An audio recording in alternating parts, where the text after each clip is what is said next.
What up, dudes? It's Gaz, and welcome to the fourth time recording this video.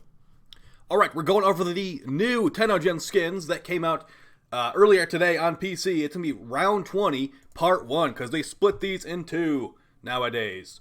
Expect this one, the next part of this, going to be near the end of May is my guess, if I'm a betting man. Alright, so we're going over every Warframe skin that was added in this update. And I want to briefly tell you about what Tennogen actually is, just in case you are maybe newer to the game or anything like that. So what Tennogen is they're special skins designed by community members or just people that like the game and have some, creative gifts.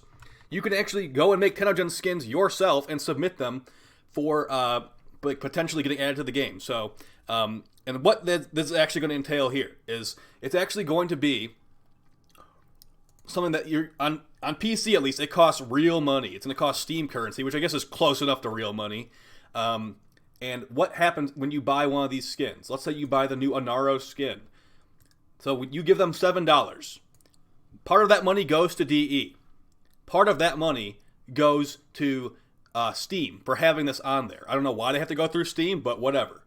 And then some of the money also goes to the creator. As you can see right here, Matson481 designed this. Let's see if that's actually a player's name. It might not be. Matson481. This MR0 gets some of your money. Okay? So that's something you can definitely think about. You are potentially helping out a person that probably likes the game a little bit. They at least know the game exists because they made this skin to submit to DE. That's what you're doing when you buy Tennogen. And if you're on console, you can actually buy Tennogen for plat. I'm not entirely sure the exact situation there, but maybe they'll get plat. Maybe that MR0 will get some of your plat. Okay? So let's go over these skins. Now, I'm going to go in order of the skins that I think are the ugliest to the best. Not exactly like the best frame to the worst frame or anything like that, but I am looking to get that tier list out pretty soon, by the way, guys. So keep an eye on that one. So we're going to go with these skins. There's like 5 or 6 skins, I think it is, or maybe like 8. So we'll go in order of those. And yeah, overall, I'd say that none of these skins are super necessary. Although 1 or 2 of them is super cool as well. But the frame they're for could definitely use some buffs, in my personal opinion. Alright, so let's start it out. And by the way, make sure you're subbed to the channel. And also, there will be a live stream on Twitch today. We'll be doing a live reaction to the new dev stream that's coming out. And all that kind of good stuff. So keep an eye on that live stream channel. I'm going to put the link on the screen right now. Alright, so the ugliest skin of them all for today. Unfortunately, let me preface this. Unfortunately, it's for Revenant. Now, Revenant's new skin is called the Dragon skin, and it was designed by Guzmo. Guzmo, I'm sorry, man, but these textures are trash. I would not recommend buying this one. Revenant finally got a Tennogen skin, but keep in mind, Revenant is going to be getting a deluxe skin potentially later this year. So I'd say just hold out for the Revenant deluxe skin. Even if you are Papa Smurf, you do not look any more like Papa Smurf with this deluxe skin, and just go back to normal Revenant. It's unfortunate. I think it's just really a texture issue. The helmet's okay, but I feel like they did not really need to make a skin part of it either. The body looks worse than normal Revenant, so unfortunate there. But if you really love Revenant, maybe you could consider it. The next ugliest skin, in my opinion, is the Protea skin. Now this one, it's by LED 2012. I think the texture work is actually much better on this skin than the Revenant one, but the helmet is pretty ugly in my opinion. And I think normal Protea looks fine. Like Protea did not. Why did Protea already get a skin? Like what? Revenant finally got one. Revenant came out like multiple years before Protea did. So I don't know. I don't think this one's really worth it. If you're a huge Protea fan and you want to shell out like $7 for this, be my guest. But I don't know. I like the Protea already has like 2 deluxe, or not deluxe, 2 alternate helmets already. So I don't really think she needed that skin, and I also don't think it looks too phenomenally great. Maybe you could mix and match some of the alt helmets with the Tennogen body, maybe. Now this next one, it's not really an ugly skin, but I want to preface this with Nidus Deluxe is already one of the best skins in the game. And that doesn't cost any money, it just costs some plat. Nidus Frike, the new one's called Nidus Technosis skin by Master Noob. Very mature name right there. Yeah, this one, I don't know, man. I feel like I would rather just use the deluxe skin or maybe the Night Hunter skin, or wait for Nidus Prime, which will most likely be this year, guys. We'll see how Nidus Prime ends up coming out with like infested weapons or something like that are primed. But yeah, I don't know. I don't think it looks too great personally. Not like the texture work is bad. The texture work is actually pretty good, but it doesn't really wow me as much as like the deluxe does, because the deluxe is very hard to compete with. And the Night Hunter skin, like, you are kind of a vampire kind of thing as well. So I don't know. It's going to be up to you. Like, Nidus has lots of options. Well, maybe not lots. He has a couple options that are really good for skins. But I'd say maybe just hold out for Nidus Prime to see what he looks like, because they'll probably make him look really cool, as he has to compete with the Nidus Frike skin. Alright, so those are the 3 worst, I guess. This new Octavia one, she also came with a helmet. So Octavia got 2 things this edition. She got a Octavia yokai skin that makes you look like a ram or like a goat or something like that. It looks like a Loki helmet, honestly. And the texture work on the body is pretty good, actually. I like that a lot. But keep in mind, you're like perma-invis with Octavia. I already own an Octavia Tennogen skin, so I would not even considering this at all. But yeah, you're like invisible like most of the mission with Octavia. So yeah, I cannot really recommend this one, although I think the person that made this did a good job. I just, yeah, you're not Crota. Let's just say you're not Crota.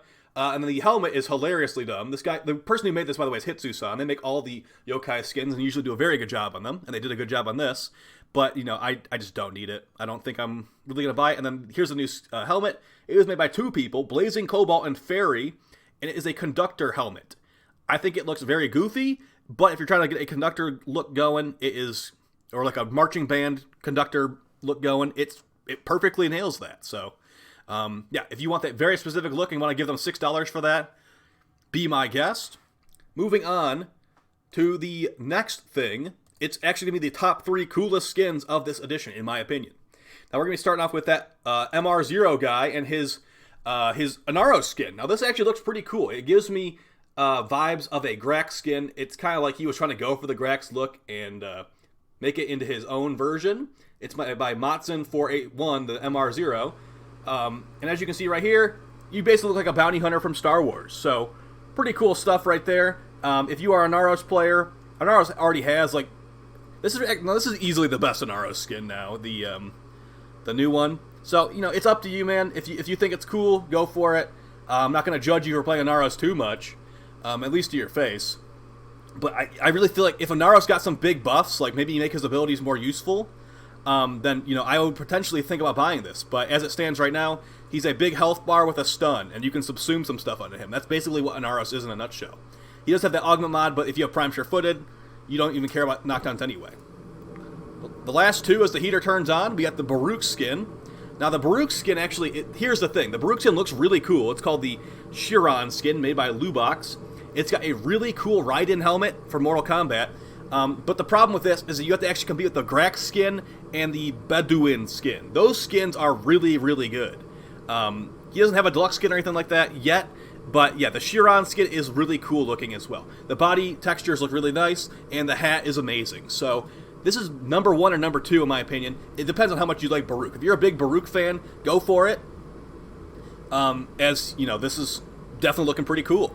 All right, the last one is, it honestly is frustrating how cool it looks, because the Grendel Moloch skin, I think it's called, by my favorite Tennogen artist, Volbjorn, it looks amazing. It looks like a demon from like Doom or something. But the problem is, Grendel is not exactly the best frame in the game. He's not a bad frame, but I wouldn't necessarily call him a good frame, personally. So, that's the problem with this. It looks amazing. Volbjorn does a lot of these skins I really like. They're like infested looking. He did the infested Ash skin I did for my previous Ash video a couple months ago. And he's just knocked it out of the park with another Grendel skin. Now keep in mind, this Grendel Moloch skin apparently has a custom skin for the 4th ability for Grendel as well. When you turn to a big meatball and roll around, that has a custom skin for this as well. So, yeah.